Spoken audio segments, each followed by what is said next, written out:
Assalamualaikum dan salam sejahtera kepada semua pelajar-pelajar cikgu. Oke, hari ini cikgu ada sediakan satu video yang kamu tengok sekarang ni. Video ni cikgu buat supaya kita boleh belajar tajuk yang kita sepatutnya belajarlah di sekolah. Tapi sekarang tidak boleh kan, sebab kita kena PDPR, belajar secara online di rumah. Jadi kita belajar guna cara begini supaya kamu boleh faham tajuk-tajuk yang kita belajar sambil dengar cikgu bercakap lah. Oke, ini slide cikgu ni adalah slide PDPR Geografi tingkatan 1.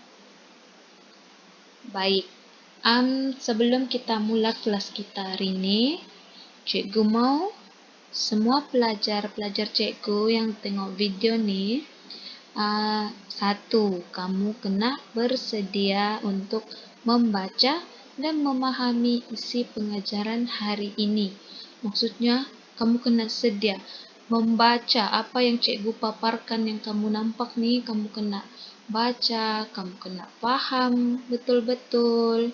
Sebab ini caranya kamu belajar sekarang kan, kamu belajar di rumah.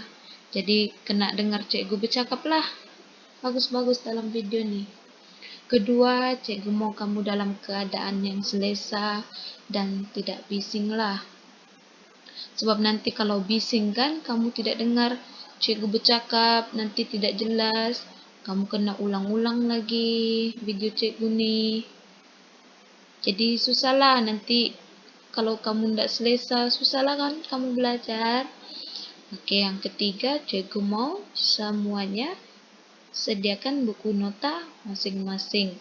Sebab cikgu mau apa yang cikgu cakap dalam video ni, apa yang cikgu ajar hari ini, semuanya tulis dalam buku nota. Untuk kamu punya nota masing-masing, nanti buka sekolah cikgu nanti semak satu-satu lah. Siapa yang tulis nota, siapa yang tengok video cikgu. Begitu.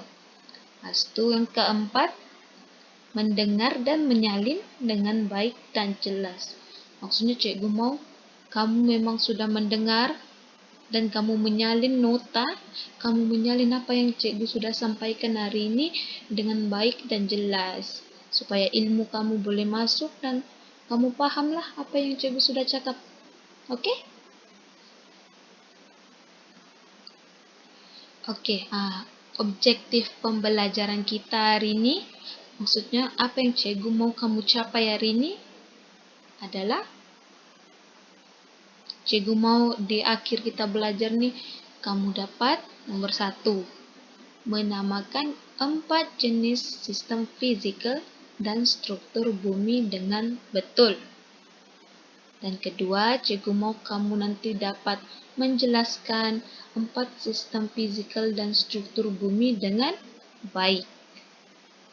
Ketiga, cikgu mau di akhir kita belajar nih kamu dapat menerangkan kepentingan sistem fisikal bumi dengan jelas. Jadi di sini cikgu harap kamu dapat buat 3 inilah, menamakan, menjelaskan, menerangkan. Oke? Oke, sebelum kita masuk bab yang kita akan belajar, cikgu mau kamu tengok dulu 2 gambar nih. Gambar 1 dengan gambar 2. Pikir dulu apa yang kamu nampak di gambar 1, apa yang kamu nampak di gambar 2. Pikir dulu sekejap.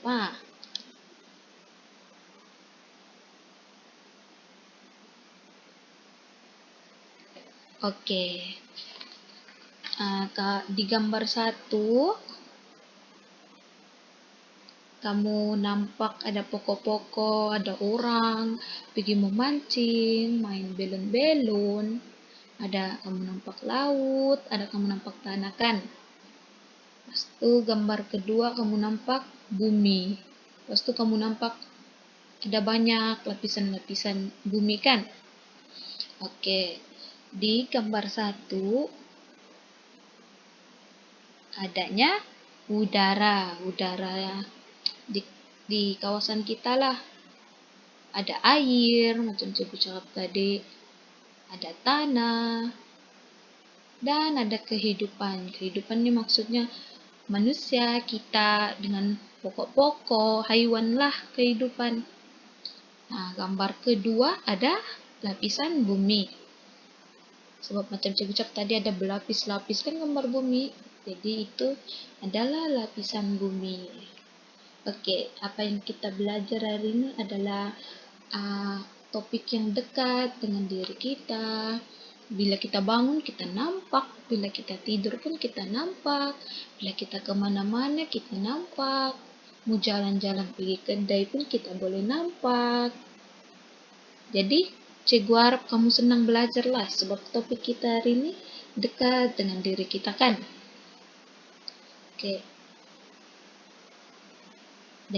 Oke, jadi hari ini kita akan masuk bab 5, yaitu tajuk bumi.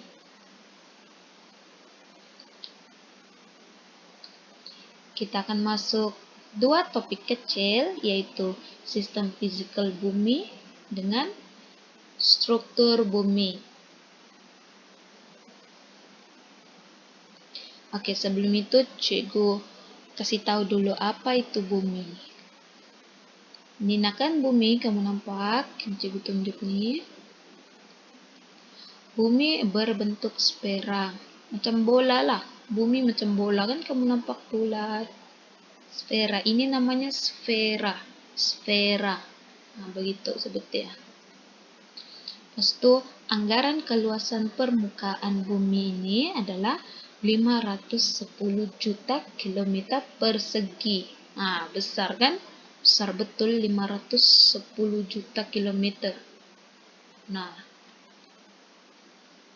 dan air adalah meliputi berapa tuh? Air yang ada di permukaan bumi macam kamu nampak di dalam gambar nih kan. Terlampau banyak air kalau ditengok. Oke, air yang ada di bumi meliputi 72% daripada permukaan bumi. Nampak Nina, 72%. Banyaknya laut. Banyak warna biru kamu nampak kan, itulah dia banyak. Manakala 29 adalah daratan. Sedikit je daratan. 29 je. Sedikit kan? Ini bumi 71. Bumi. Yang ini air meliputi bumi 71. Oke, itu untuk bumi ya. Oke, seterusnya komponen yang membentuk bumi terdiri daripada 4. Maksudnya bumi yang kita nampak sekarang nih, dia jadi sebab ada beberapa komponen. Maksudnya bumi tidak jadi begitu aja. Dia jadi sebab ada beberapa komponen yang membentuk. Macam kamu nampak dalam gambar nih. Kamu nampak ada tanah, ada laut, ada langit, kan? Ada kehidupan-kehidupan. Kesemua yang kamu nampak dalam gambar nih, dia membentuk bumi. Kamu kena ingat ini ya. Atmosfera adalah udara. Kawasan sini yang kawasan kita ini adalah atmosfera, langit yang kamu nampak nih. Kedua, hidrosfera. Yang kamu nampak air-air, semua air itu dipanggil hidrosfera. Yang ketiga, litosfera. Litosfera adalah tanah. Nampak tanah kan namanya litosfera. Dan seterusnya biosfera, yaitu kehidupan. Ingat tak, atmosfera ini adalah udara, biosfera adalah manusia, haiwan, tumbuhan, yang tinggal di daratan ini adalah biosfera. Hidrosfera pula adalah air. Apa-apa jenis air, air sungai, air tasik, boleh dipanggil sebagai hidrosfera. Oke, untuk pelajar cikgu yang tidak paham apa maksud komponen tuh, oke, maksud komponen nih adalah bahagian yang saling melengkapi antara satu sama lain. Maksudnya, komponen ini dia memerlukan antara satu sama lain.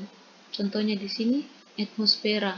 Atmosfera udara diperlukan oleh kehidupan untuk bernapas. Lepas itu kehidupan ini memerlukan tanah. Kan? Lepas itu tanah kalau mau subur memerlukan air. Kehidupan pun memerlukan air. Nah, begitu. Komponen adalah saling melengkapi semua nih untuk membentuk membentuk bumi. Oke, untuk pelajar cikgu, kamu mesti peningkan mau ingat nama-nama komponen ini macam mana. Jadi caranya cikgu bagi kamu akronim. Akronim ini maksudnya huruf-huruf di depannya tuh kan supaya senang kamu ingat. Jadi cikgu bagi kamu anak harimau limpas bukit. Maksudnya E untuk atmosfera, H untuk hidrosfera, L untuk litosfera, dan B untuk biosfera. Jadi ingat anak harimau limpas bukit.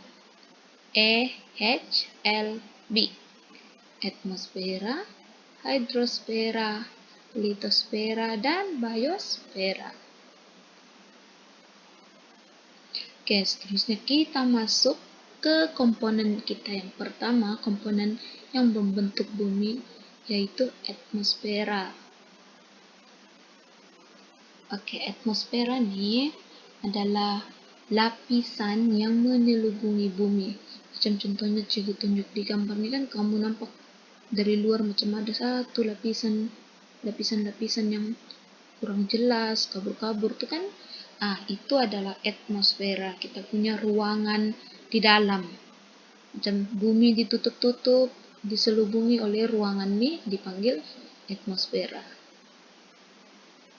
Oke, lapisan atmosfera yang kita ada di bumi ini mengandungi pelbagai jenis gas, debu, habuk, asap, dan uap air. Maksudnya di dalam atmosfera nih, tempat kita bernapas sekarang nih kan, ada banyak jenis debu, habuk-habuk di sekitar kita, ada banyak asap-asap pembakaran, asap-asap kilang kan. Ada banyak uap-uap air, hujan, di dalam lapisan nih. Oke, bukan itu, atmosfera yang kita nampak nih kan, dia terdiri daripada 5 lapisan. Maksudnya dalam atmosfera nih ada 5 lagi lapisan di bawahnya, di dalamnya. Bukan di bawahnya, di dalamnya. Oke, macam ini nampak. Di dalam atmosfera nih ada lapisan eksosfera. Itu di bawahnya ada termosfera. Ada ketiga mesosfera dan keempat stratosfera. Dan lapisan yang paling bawah sekali dekat betul sama kita troposfera. Yang ini kamu biasa nampak kan kapal terbang limpas-limpas. Itu adalah lapisan troposfera yang paling dekatlah sama kita. Jangan lupa tulis nota sambil dengar cikgu bercakap. Oke. Kepentingan atmosfera. Maksudnya kenapa atmosfera ini perlu ada? Kenapa kita memerlukan lapisan atmosfera ini dalam hidup kita? Yang pertama, membekalkan gas oksigen untuk benda hidup. Maksudnya untuk tumbuh-tumbuhan, untuk manusia, untuk hewan. Kita semua memerlukan gas oksigen untuk benda hidup. Atmosfera ini membekalkan gas oksigen. Maksudnya kalau tiada atmosfera kita pun tidak boleh bernapas. Bila kita tidak boleh bernapas, mati. Sebab itu lapisan atmosfer ini penting. Kedua, perubahan iklim dan cuaca di bumi. Kamu nampak kan di dalam kita punya atmosfer ini kadang hujan, kadang panas, kadang ribut. Nah, itulah gunanya atmosfer, berubah-ubah kita punya iklim, kita punya cuaca di sini, di negara kita. Yang ketiga, dengan adanya atmosfer ini, kita boleh ada pengangkutan udara, seperti penerbangan udara lah. Macam cikgu sudah cakap tadi kan, di lapisan yang atmosfer paling bawah nih, troposfera, kamu boleh nampak kapal terbang lah selalunya. Siapa yang biasa terbang-terbang kan. Nah, itulah gunanya lapisan atmosfer nih. Kita boleh pergi mana-mana kita mau. Guna penerbangan udara. Keempat, untuk telekomunikasi seperti satelit. Yang inilah satelit. Satelit terletak di lapisan termosfera.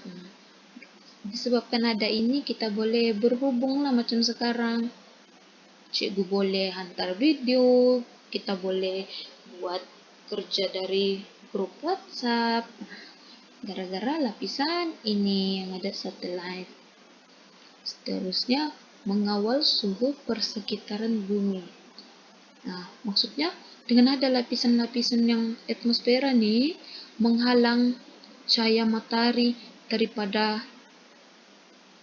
terus terkena dengan kita. Maksudnya cahaya matahari tidak kuat kena pergi kita, dihalang. Jadi suhu kita pun tidaklah tinggi kan.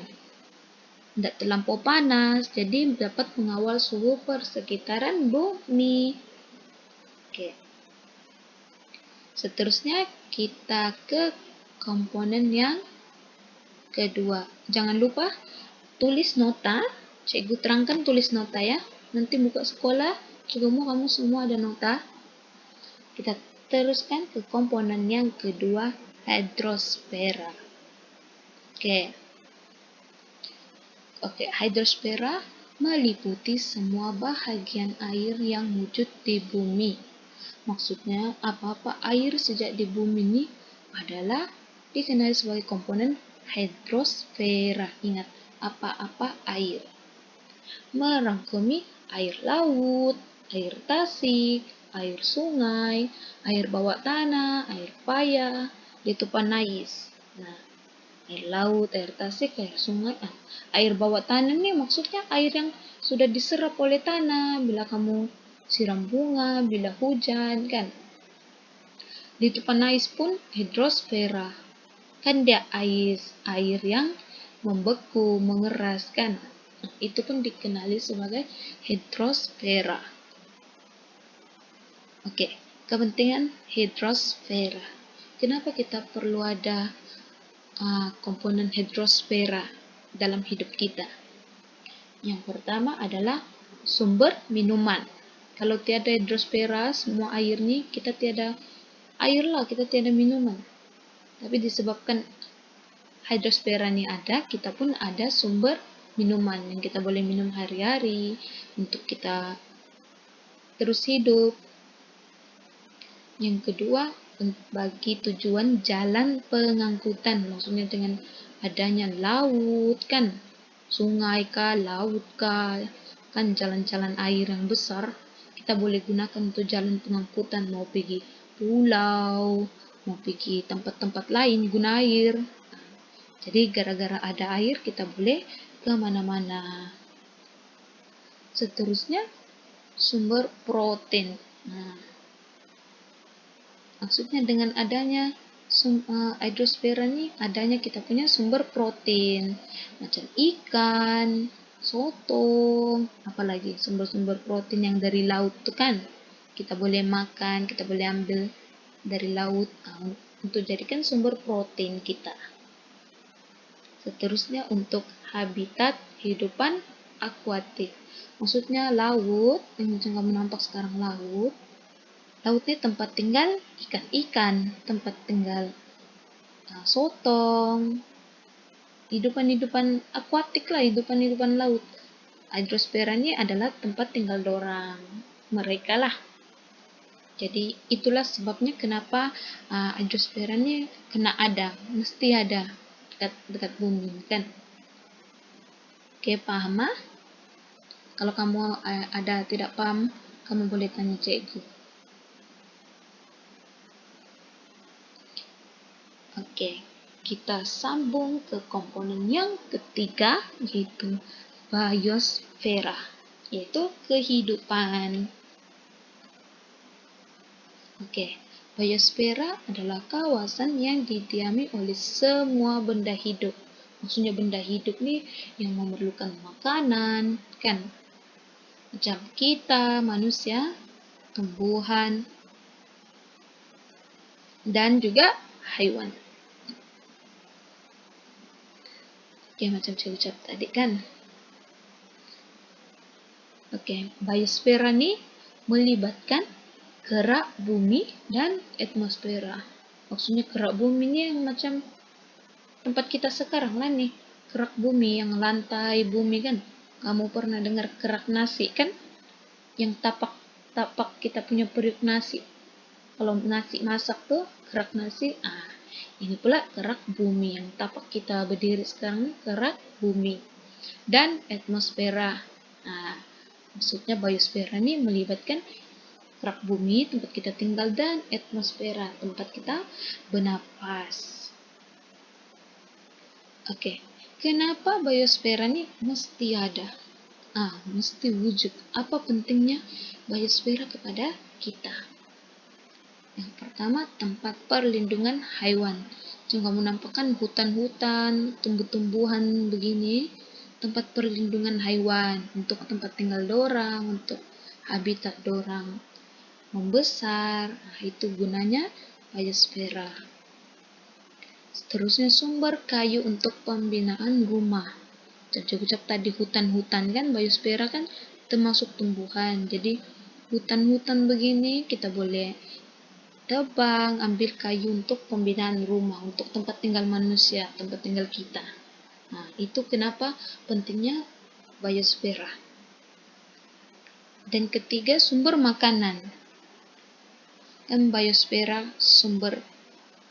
boleh jadi sumber makanan. Kenapa? Kan tumbuh-tumbuhan nih mengeluarkan buah-buah kan, ada sayur-sayuran, jadi itu semua boleh jadi kita punya sumber makanan kita. Oke, jelas Oke, kita pergi ke komponen kita yang terakhir, yaitu litosfera. Litosfera adalah tanah. Untuk juga nampaknya kan ini adalah komponen litosfera. Oke, litosfera ini adalah lapisan luar bumi yang merangkumi bagian kerak bumi. Macam cikgu jawab tadi kan, kerak bumi ini adalah lantai. Lantai kita tuh adalah tanah. Jadi ini dipanggil kerak bumi. Litosfera, tanah. Litosfera adalah tanah. Oke, mengandungi pelbagai jenis batuan dan mineral. Macam kamu nampak kan, batuan ada macam-macam, bukan semua batu-batu yang kita nampak di permukaan bumi, di tanah ini sama kan. Jadi mengandungi pelbagai jenis batuan dan mineral.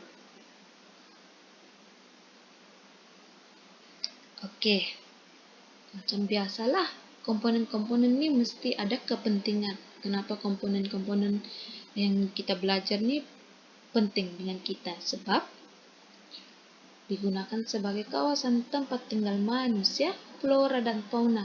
Maksudnya dengan adanya tanah, tapak-tapak bumi, kerak bumi semua ini kan, kita boleh buat rumah. Semua kalau tiada tanah, tiada kerak bumi, kita mau tinggal di mana? Kan? Jadi dengan adanya tanah kita boleh jadikan kawasan tempat tinggal manusia.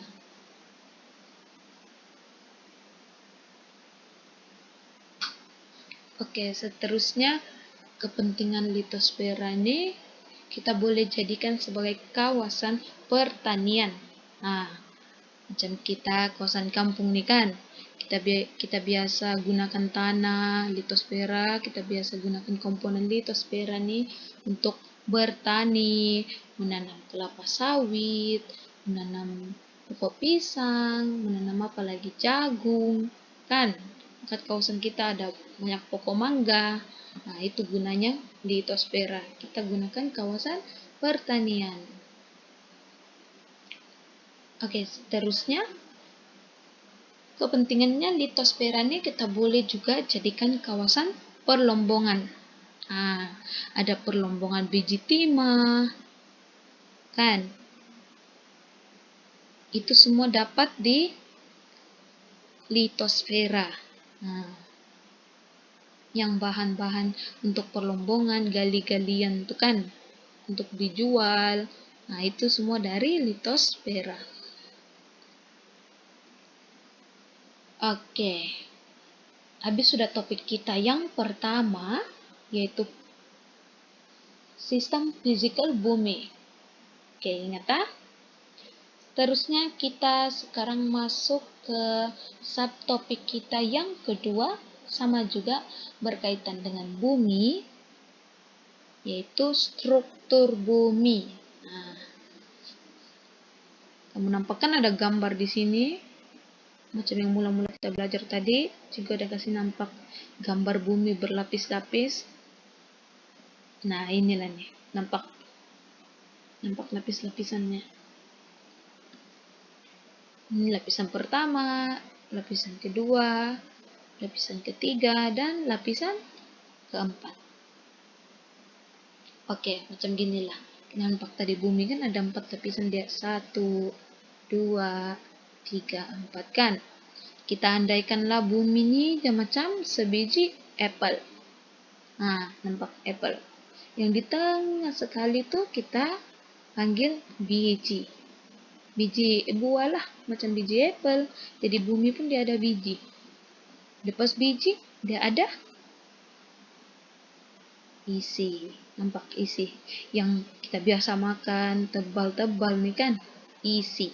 Nah, kita panggil dia isi. Pas yang di tepi sekali di luar tuh kan. Lapisan nipis kamu nampak di luar tuh, kita panggil dia kulit. Macam apple tuh lah.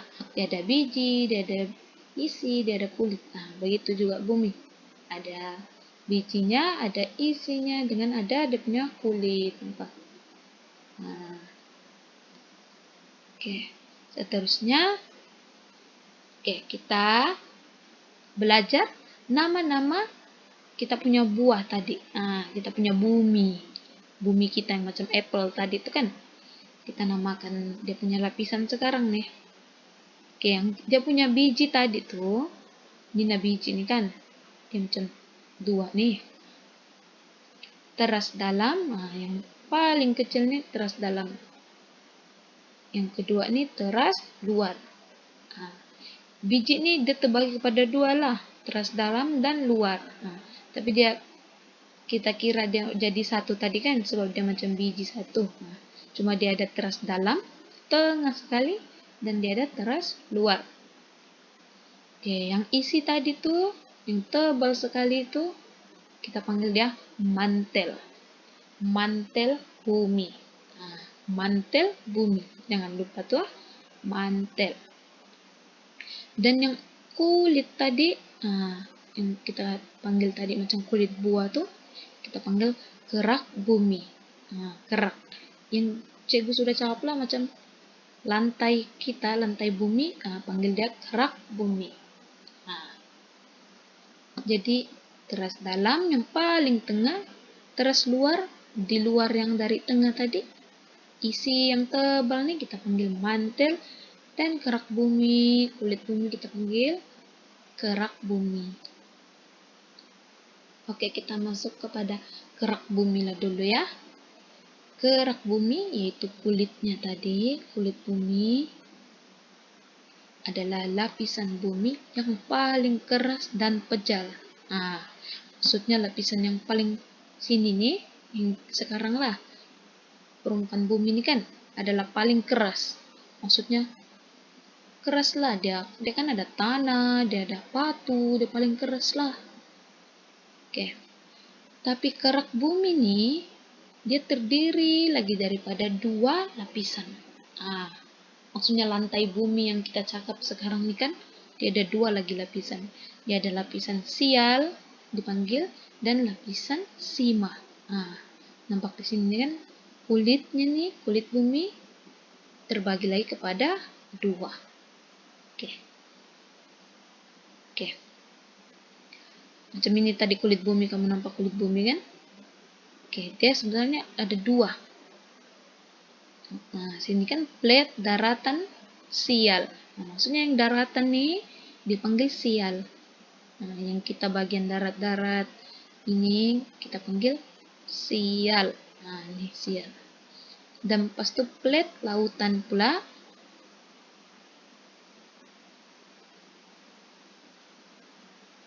kita panggil sima. Nah, yang ini salah, salah. Sima. Kita panggil sima.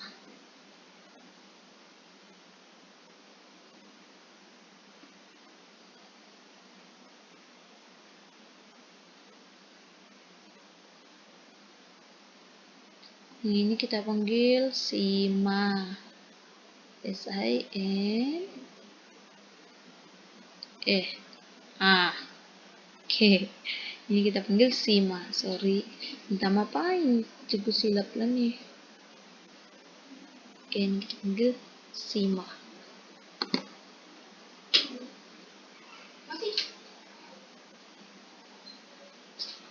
Oke. Lapisan sial nih, menampakkan yang daratan nih tanah lebih tebal. Nampak lebih tebal berbanding lapisan sima. Kamu nampak lapisan sima nipis ya. Kalau nipis tuh sima. Kalau yang tebal nih sial. Jadi ini adalah kerak bumi. Maksudnya kerak bumi ada dua lapisan lagi. Satu lapisan sial, satu lapisan sima. Oke, boleh paham ya? Jangan lupa tulis di buku nota kamu. Sebab nanti kamu jawab latihan berdasarkan apa yang cikgu bagi kamu nih lah, yang video untuk kamu nih.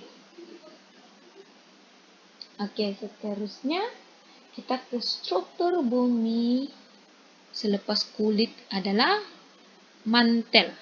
Isi yang tebal tadi kita cakapkan tebal. Kita pergi mantel. Macam kamu nampak nih, yang tebal nih terletak di bawah lapisan kerak bumi. Yang tadi tepi-tepi ini kerak bumi kan lantainya. Tidak, selepas kerak bumi ini isi kita panggil mantel. Merangkumi 2/3 jisim bumi. Nampak dia hampir penuh bumi. 2/3. Banyak tuh. Dia betul-betul macam isi buah lah. Isi kan banyak. Kita makan isi buah kan. Dia 2/3 dari jisim bumi.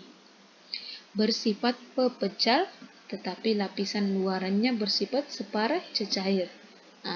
Mantel ini dia pecal. Dia keras-keras sedikit, tetapi lapisan luarannya nih ada separuh cecair. Selepas mantel kita ada teras bumi. Teras bumi yang tadi mula-mula dia ada dua lapisan juga tuh kan.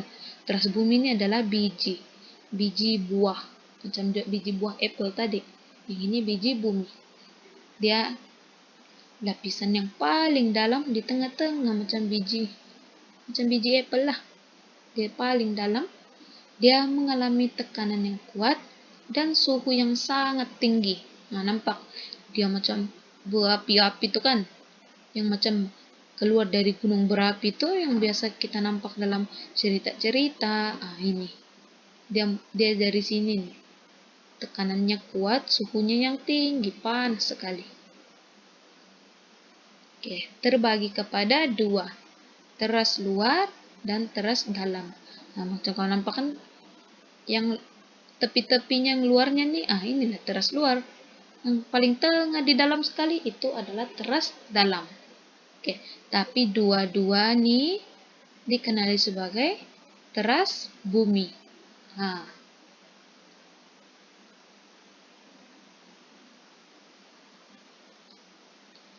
Oke, habis sudah cikgu kasih jelas untuk dua topik kita. Topik kita tadi sistem fisikal bumi dan juga struktur bumi. Jadi selesai dua subtopik kita pada hari ini. Jadi kita coba imbas kembali lah kan apa yang kita sudah belajar, supaya kamu pun boleh simpan dalam minda kamu, boleh salin dalam buku kamu kan. Oke, apa yang kita sudah belajar? Sistem bumi, sistem fisikal bumi. Ini fisikal nih, kenapa cikgu lupa lagi? Ini sistem, cikgu tulislah di sini.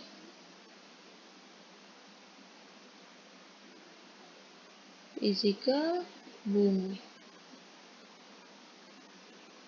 Sistem fisikal bumi. Oke, ada dua kan kita belajar hari ini. Satu, sistem fisikal bumi dan struktur bumi. Oke, sistem fisikal bumi yang kita sudah belajar apa tuh?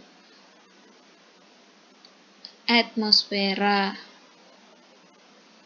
hidrosfera, litosfera, dan biosfera. Oke, jangan lupa ya, sistem fisikal bumi yang macam cikgu bagi: anak, harimau, limpas, bukit. Atmosfera, hidrosfera, litosfera, dan biosfera. Oke, struktur bumi yang kita belajar ada 3 tadi kan. Apa tuh? Gerak bumi. Andaikan dia macam sebiji apel lah, gerak bumi adalah kulit. Mantel adalah isi buah apel. Dan yang ketiga adalah teras bumi. Oke, teras bumi yang mana dia terbagi lagi kepada 2, teras luar dan teras dalam. Yang macam tadi lah biji apel kan dia di dalam sekali. Ada 2, teras luar dan teras dalam. Oke, setelah cikgu sudah sampaikan dengan kamu kedua-dua topik nih kan, cikgu harap habis selesai kita pembelajaran kita nih, cikgu mau hasil pembelajaran nih kamu dapat menamakan 4 sistem fisikal dan struktur bumi dengan betul, menjelaskan 4 sistem fisikal dan struktur bumi dengan baik, dan dapat menerangkan kepentingan sistem fisikal bumi dengan jelas. Maksudnya yang macam tadi lah cikgu bagi: anak, harimau, limpas, bukit. Keempat sistem fisikal kamu dapat namakan, kamu dapat sebut. Struktur bumi pun kamu dapat bagi tahu cikgu: mantel, gerak bumi, teras dalam, teras luar, tuh kan. Cikgu harap kamu dapat belajar itu hari inilah. Tulis dalam buku nota kamu, kemas-kemas, cantik-cantik. Nanti buka sekolah, cikgu cek buku kamu. Cikgu mau kamu ada buat nota yang cikgu bagi nih. Oke, kita jumpa lagi kelas seterusnya. Sampai sini aja cikgu sampaikan untuk topik kita. Nanti kelas seterusnya kita sambung lagi. Oke? Nanti cikgu bagi kamu latihan. Berdasarkan apa yang kita sudah belajar hari ini, macam biasa lah, cikgu mau kamu jawab dan bagi dengan cikgu untuk cikgu semak. Semuanya mesti buat, sebab nanti buka sekolah cikgu mau periksa kamu, semak kamu satu-satu, siapa yang tidak buat kerja masa kita PDPR, siapa yang buat kerja, kan? Jadi semuanya buat sebelum cikgu cek. Oke, nanti jumpa lagi kelas seterusnya. Sekian, terima kasih.